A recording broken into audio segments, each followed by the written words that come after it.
दाखल झालाय रत्नागिरी जिल्ह्यामध्ये मात्र दमदार पावसाची अद्यापही प्रतीक्षा कायम आहे।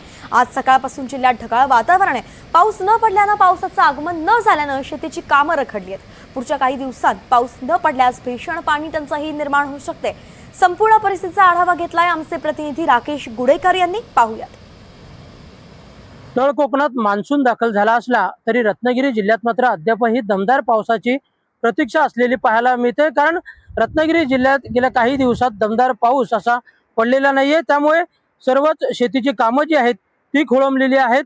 हवामान खात्याकडून पावसाचा इशारा देण्यात आलेला असला तरी पाऊस मात्र काही पडत नाही। आपण सध्या आहोत ते रत्नागिरीतील मांडवी समुद्रकिनारी आहोत आणि या ठिकाणची ही स्थिती पाहतोय।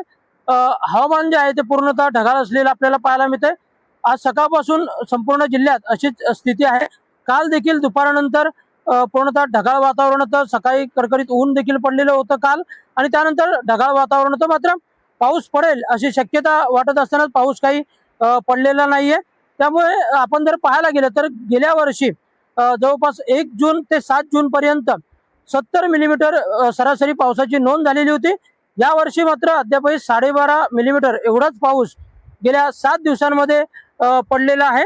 आपण जर पाहायला गेलं तर या वर्षी पाऊस लांबल्यामुळे पाणी साठा जो आहे जिल्ह्यातील तो देखील खालावलेला आपल्याला पाहायला मिळतो। अनेक धरणातील पाणी साठा देखील कमी झालेला आहे। रत्नागिरी शहराला पाणी पुरवठा करणारं शीळ धरण जे आहे त्यामध्ये देखील मोठी पाण्यात घट झालेली आहे। आणि जर पाऊस पडला नाही तर रत्नागिरी वासियांना देखील 1 दिवसाआड पाणी पुरवठा होऊ शकतो। म्हणजे पाणी कपातीचे संकट रत्नागिरी वासियांवर आहे। त्याचप्रमाणे जिल्ह्यात इतर ठिकाणी देखील पाण्याची भीषण अवस्था जी आहे, संकट जे आहे ते ओढा होऊ शकतं। त्यामुळे एकूणच जर आपण पाहायला गेलं तर हवामान खात्याने जरी इशारा दिलेला असला तरी पाऊस काही सध्या पडत नाही। त्यामुळे बळीराजा चिंतेत आहे, शेतीची कामं खोळंबलेली आहेत।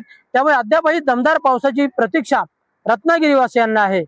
राकेश गुडेकर, NDTV मराठी, रत्नागिरी।